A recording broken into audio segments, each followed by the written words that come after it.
என்னத்த சொல்ல. நல்ல ஜெபம் பண்றீங்களா? ஜெபமா? ஆண்டவரோட பேசுறது தான் ஜெபம்.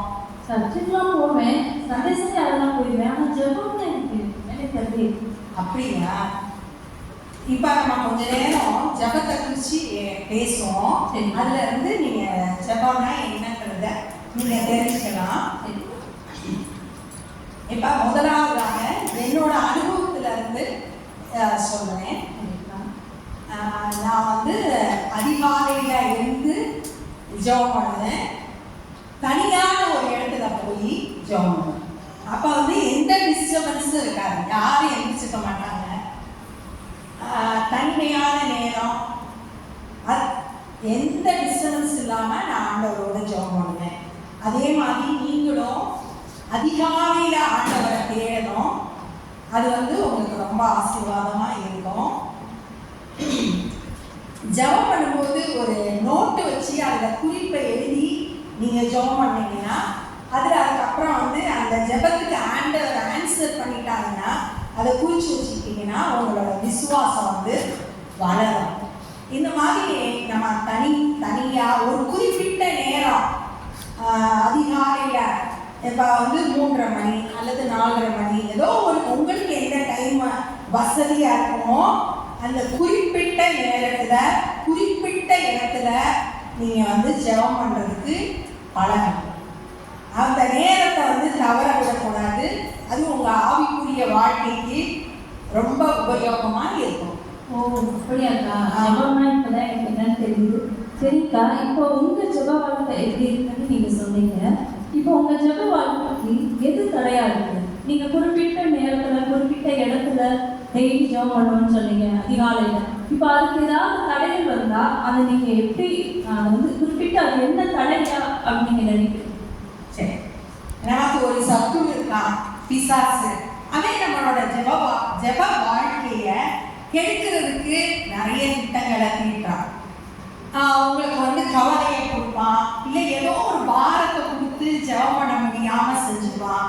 அல்லது உடல் சோர்வு, ரொம்ப டயர்டாக இருக்குது, இன்னைக்கு நம்ம ஜெபம் பண்ண வேண்டாம் அப்படின்னு சொல்லிட்டு தள்ளி போக, இதெல்லாம் வந்து அல்லது மனதில் ஏதோ ஒரு சோர்வு, ஒவ்வொருத்தருக்கும் ஒவ்வொரு காரியத்தை அவன் என்ன செய்யறான் கொண்டு வந்து நம்மளோட ஜெப வாழ்க்கையை கெடுக்கிறதுக்கு அவன் முயற்சி செய்யறான்.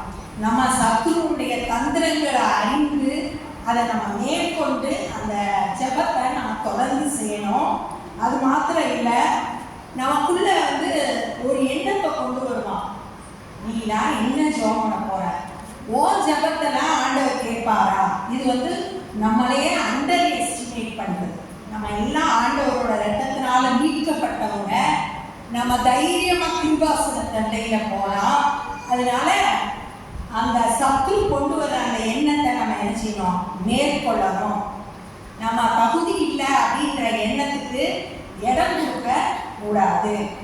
அடுத்து என்ன செய்வா அப்படின்னா, இப்போ நம்ம சத்துருவாகிய பிசாசு எப்படிலாம் ஜெபத்தை தடை பண்ணுவான்னு பார்த்துட்டு இருக்கோம். ஏதோ ஒரு சின்ன காரியம் நடக்கும், அதை அவன் என்ன செய்வான், பெருசாகிடுவான். இப்படி ஆயிரும் அப்படி ஆயிரும், உனக்கு வந்து சின்ன தலைவலியா இருக்கும், அவன் என்ன சொல்லுவான், பெருசா காட்டிடுவான். அப்ப அதையே நம்ம யோசித்து நம்ம ஜெப வாழ்க்கையை என்ன செஞ்சிடும், ஒன்றும் இல்லாம போயிடும். அப்ப அவனுக்கு வந்து அவனோட தந்திரத்தை அறிந்து நம்ம வந்து மேற்கொண்டு நம்ம ஜெப வாழ்க்கையை என்ன செய்யக்கூடாது, விட்டுறக்கூடாது. அப்புறம் வந்து நம்மளை குற்றப்படுத்தணும். நீ வந்து இவ்வளோ பெரிய பாவம் பண்ணிட்ட, பழைய வாழ்க்கையை சொல்லி காட்டி நம்மளை குற்றப்படுத்தி நீலாம் என்ன ஜெபம் பண்ண போற, உன் ஜெபத்தை ஆண்டவர் எப்படி கேட்பாரு அப்படின்னு. ஆனால் ஆண்டவர் வந்து ரத்தத்தினால நம்மளை கழுவி நம்மளோட பாவத்தெல்லாம் நம்மளை வந்து சமுத்திரத்தின் ஆழத்தில் கொண்டு போய் போட்டேன் அப்படின்னு சொல்றாங்க. நம்மளோட பாவத்தெல்லாம் அவர் மன்னிச்சு மறந்துட்டார். ஆனால் சத்துரு என்ன செய்யறான், அப்பப்ப நினைவூட்டுறான். நம்ம என்ன செய்யக்கூடாது, அதுக்கு இடம் கொடுக்கக்கூடாது. அந்த எண்ணம் வரும்போது ஆமாம் நான் தப்பு பண்ணேன், ஆனால் ஏசு என்னோட பாவத்தை என்ன செஞ்சுட்டாரு, மன்னிச்சிருக்காரு, நான் இப்போ ஜெபம் பண்ண போறேன் அப்படின்னு உறுதியாக இருந்து சத்துருவுடைய தந்திரங்களை நம்ம மேற்கொள்ளணும். இன்னும் ஒரே ஒரு காரியம், பிசாசு மாத்திரம் இல்லை. என்ன அப்படின்னு பார்த்தோம்னா, நம்ம என்ன செய்யறோம்னா, மற்றவங்களை மன்னிக்காம இருந்தோம்னா அந்த ஜெபம் என்ன செய்யாது, கேட்கப்படாது. ஆண்டவர் வந்து சொல்றாரு, உன் காணிக்கையை கொண்டு வரும்போது அதை வச்சுட்டு போய் ஒப்புரை வாங்கிட்டு வந்து உன் சகோதரன்கிட்ட ஒப்புரை வாங்கிட்டு வந்து காணிக்கையை செலுத்து அப்படின்னு சொல்றாரு. அப்ப நம்ம வந்து யார் மேலேயும் கசப்பு, வைராக்கியம், விரோதம் இதெல்லாம் இருந்துச்சுன்னா நம்ம நல்லா ஜெபம் பண்ண முடியாது. இதெல்லாம் நம்ம மேற்கொண்டு நம்ம ஜெபிக்கும் போது கர்த்தர் நம்ம ஜெப வாழ்க்கையை ஆசீர்வதிப்பார். ஜெபத்துக்கு என்ன தடை இருக்குன்னு சொன்னீங்க, அந்த தடையை எப்படி மேற்கொள்றதுன்னு சொன்னீங்க. சரிக்கா, இப்போ நீங்க ஜெபிச்சீங்கல்ல, இப்போ ஜெபிச்சு நீங்க ஜெயம் பெற்றிருப்பீங்க, அதுல ஏதாவது ஒரு காரியத்தை சாட்சியா சொல்றீங்களா? என்னோட வாழ்க்கையில நிறைய சாட்சிகள் இருக்கு. நான் ஜெபித்து ஆண்டவரிடத்துல பெற்றுக்கொண்டது. இப்போ உங்ககிட்டையும் கேட்டா நிறைய சாட்சி சொல்லுவீங்க. இப்ப நம்ம செய்தியில கூட ஸ்டெஃபி வந்து நல்ல ஒரு சாட்சிய சொன்னாங்க.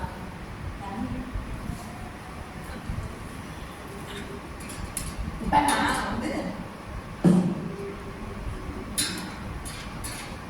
ஒரு சின்ன சாட்சி சொல்றேன். கர்த்தர் வந்து ரொம்ப ரொம்ப பெரியவர், நம்மளை அதிகமா நேசிக்கிறார். நான் வந்து 10 வருஷம் செகண்ட் கிரேட் டீச்சரா ஒர்க் பண்ணேன் நேரு ஸ்கூல்ல. அடுத்த 10 வருஷம் வந்து பிடிஆ ஒர்க் பண்ணேன். இந்த 20 வருஷமும் ஆண்டவர் வந்து என்னை வந்து உயர்ந்த ஸ்தானத்துல வச்சிருந்தாங்க. என்னை வந்து ஸ்கூல்ல அப்படி ஒரு மதிப்பா வச்சிருந்தாங்க. பிள்ளைகளும் ரொம்ப மதிப்பாங்க, டீச்சர்ஸும் ரொம்ப மதிப்பாங்க, மேனேஜ்மெண்ட்டும் ரொம்ப மதிப்பாங்க. ஆனா அதுக்கப்புறம் நான் வந்து ஹையர் செகண்டரிக்கு அடுத்த ப்ரமோஷன். ஆனா அங்க போய் என்ன நடந்துச்சு அப்படின்னா, முதல் நாள் அங்க போறேன். போகும்போது பசங்கள்லாம் பெரிய பசங்களா இருக்காங்க, பாய்ஸ் ஸ்கூலு. நான் சந்திக்கிட்ட பிரச்சனையை சொல்றேன். அங்க ஏற்கனவே இருந்தவங்க டீச்சர் பாடம் நடத்துனவங்களுக்கு ரொம்ப எக்ஸ்பீரியன்ஸ் ஆனவங்க. நான் புதுசா போறேன். அப்ப ஸ்டூடெண்ட்ஸ் என்ன செய்ய மாட்டாங்க, மதிக்க மாட்டாங்க. இப்ப வந்து அடுத்து நான் வீட்டுக்கு வந்து ப்ரிப்பேர் பண்ணா என்னால ஒண்ணுமே, எனக்கு வந்து புஸ்தகத்தை பார்த்தா ஒன்றும் தெரியல. ஏன்னா ரொம்ப வருஷம் ஆச்சு நான் படிச்சு அதுக்கப்புறம் ப்ரிப்பேர் பண்ணேன். ஒரு சில காலகட்டத்தில் வந்து நான் அவ்வளோதான், வேலையே விட்டுடலாமா, இல்லை ப்ரமோஷன் வேண்டாம்னு சொல்லிட்டு ப்ரமோஷன் ஆகிடலாமா அப்படின்லாம் நினச்சேன். ரொம்ப கடினமான பாதை. ஆனால் அதில் தான் ஆண்டவரோட அன்பையும் வல்லமையும் நான் அறிந்துட்டேன். ஆண்டவர் வந்து நம்ம கூட இருக்காங்க. நான் ஆண்டவர்கிட்ட ஜெபம் பண்ணிக்கிட்டே இருப்பேன். ஆண்டவரே, நீங்கள் தான் எனக்கு உதவி செய்யணும், நீங்கள் தான் எனக்கு உதவி செய்யணும், நீங்கள் என்னை பலப்படுத்தணும் அப்படின்னு சொல்லிட்டு கேட்டுகிட்டே இருந்தேன். அப்படி இருக்கும்போது ஆண்டவர் பல வசனங்கள் மூலம் என்னை பலப்படுத்தினாங்க. ஒரு ஆன்லைன் ப்ரேயர் போனப்ப அங்கே வந்து என் ஜனங்கள் ஒருபோதும் வெட்கப்படுவதில்லை அப்படின்ற வார்த்தையின் மூலம் ஆண்டவர் கூட பேசினாங்க. இன்னொரு கூட்டத்தில் போனப்ப ஆண்டவர் வந்து ஞானம் இல்லாதவர்களுக்காக ஒரு வசனத்தை கொடுக்குறான்னு சொல்லிட்டு ஏசாயா 28:26 அவனுடைய தேவன் அவனை நன்றாய் போதித்து அவனை உணர்த்துகிறார். இந்த வசனத்தின் மூலம் ஆண்டவர் கூட பேசினான். அப்ப ஆண்டவரை தொடர்ந்து பிடிச்சிக்கிட்டேன். அந்த வார்த்தைகள் என்னை பலப்படுத்துச்சு. ஆண்டவர் வந்து நிறைய அனுகூலமான கதவுகளை திறந்தாரு, எனக்கு ஞானத்தை கொடுத்தாரு, அநேகர் எனக்கு உதவி செஞ்சாங்க. அதே எந்த இடத்துல நான் வந்து தலை குனிச்சு வேணும் அப்படின்னு நினைச்சேனோ அந்த இடத்துல ஆண்டவர் என்னை உயர்த்தி வச்சாங்க. அவருடைய அன்பும் வல்லமையும் என்னை வெட்கப்படவே செய்யல. அந்த இடத்துல என்னை மகிமைப்படுத்தினாங்க. நான் அந்த 20 வருஷம் ரொம்ப நல்லா இருந்த நாட்களை விட இந்த கடைசியா பிஜியா இருந்த நாட்கள்ல கர்த்தருடைய அன்பையும் வல்லமையும் அதிகமா உணர முடிஞ்சிச்சு. உங்க வாழ்க்கையிலையும் ஆண்டவர் அற்புதங்களை செய்வாங்க. எதை குறிச்சு நீங்க பாரப்பட வேண்டிய கவலையே இல்லை. ஆனா எல்லா நேரமும் ஆண்டவரையே பற்றி கொடுங்க, கர்த்தர் பெரிய காரியங்களை செய்வார். அழகா சாட்சி சொன்னீங்க. ஆண்டவர் இவ்வளவு பெரிய நன்மைகளை அவர்களுக்கு செஞ்சிருக்காரு. நானும் இனிமே தினமும் ஜெபிக்கலாம் முடிவு பண்ணியிருக்கேன். இருக்கிற ஒவ்வொருத்தருக்கும் இன்னும் ஜெபத்தை குறித்து சில ஆலோசனை மட்டும் சொல்லுங்க.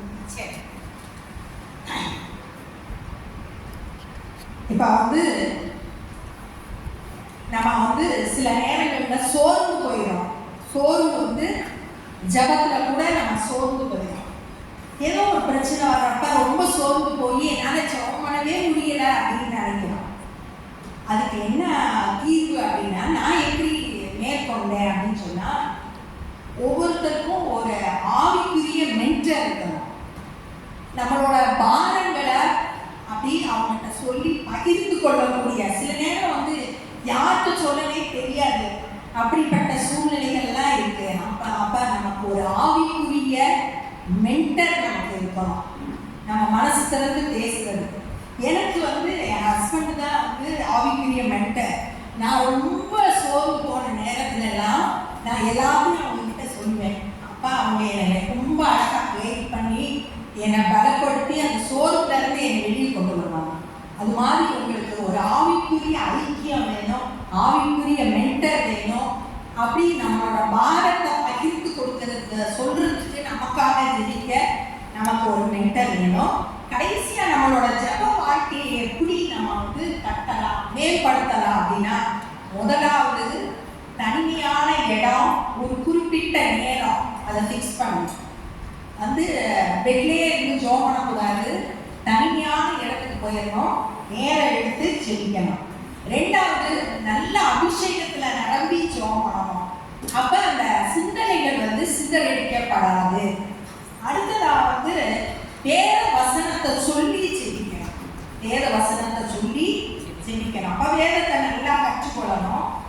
அடுத்து வந்து நம்ம ஆண்டவர்கிட்ட போகும்போது உண்மையான மனதோட போகணும். ஆண்டவர்கிட்ட போய் மாய்மாலாம் என்ன செய்யக்கூடாது, பண்ணக்கூடாது. நம்மளோட பலவீனத்தை நம்ம ஒத்துக்கணும். ஆண்டவர்கிட்ட உண்மையான சூழ்நிலையை சொல்லணும். சொல்லும்போது ஆண்டவர் வந்து பெரிய கதைகளை செய்வாரு. அடுத்து வந்து ஆண்டவரை நல்ல ஆராதிக்கணும். நீ கூட கேட்டோம், நல்ல ஆண்டவரை பத்தி நம்ம அறிய ஆண்டவரை நம்ம ஆராதிக்கிறதுக்கு, சரியா ஆராதிக்கிறாங்களா இருக்கும். நம்மளோட ஜெபத்துல ஆராதனை ரொம்ப முக்கிய பகுதி வந்துருக்கு. கடைசியா வந்து இடைவிடாம ஜெபம். ஏதோ ஒரு குறிப்பிட்ட டைம்ல மட்டும் ஆண்டவரை தேடுறவங்களா இருக்கக்கூடாது. நமக்கு எப்பெல்லாம் ஆண்டவர்கிட்ட பேச முடியும், நம்ம வேலை செஞ்சுக்கிட்டே ஆண்டவர்கிட்ட என்ன செய்யலாம், பேசலாம். என்ன ஒரு பஸ்ல டிராவல் பண்ணும்போது ஆண்டவரோட என்ன செய்யலாம், பேசலாம். அப்ப ஆண்டவரோட நம்ம கனெக்ஷன் வந்து இடைவிடாமல் தொடர்ந்து இருக்கும்போது நம்மளோட ஜெப வாழ்க்கை வந்து கட்டி இருக்கும்.